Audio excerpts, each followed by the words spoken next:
You remember how I shared, I think I shared here, maybe I didn't.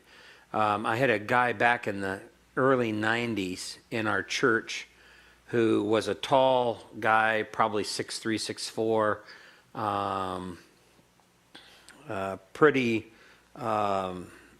physically fit guy. He owned his own company, and he did a lot of commercial work, and had people that worked with him and stuff. And he had a little wife, and she was an unbeliever, and she ran some psychological clinics that basically were therapy group sessions for women who were unhappy in their marriages. They came together, and what it was just a trash session the whole time for their husbands, which only caused her anger to grow.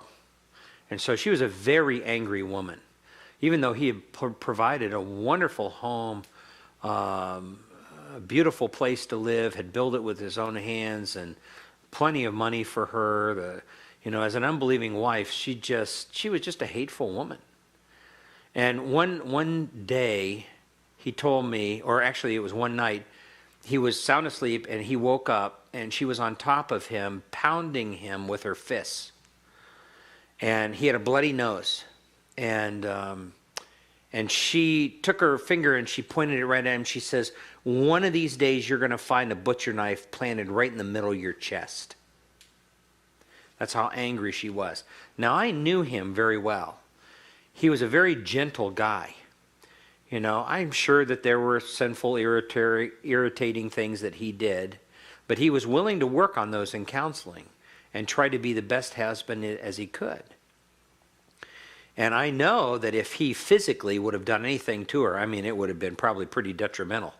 But he never did. He was never that kind of, he was just a big teddy bear, is what he was. And but she was very angry, very violent. She would throw things at him. She would try to harm him. I think he could show you today scars, on him that she has basically done.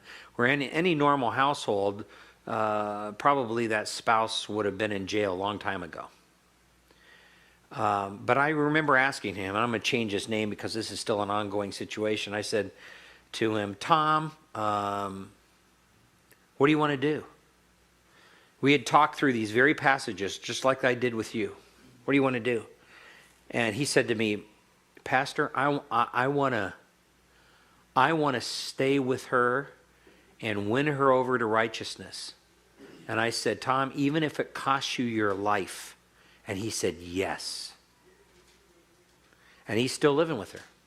In fact, one of the last times I saw him, he came up to me and he said to me, "Hey, guess what happened?"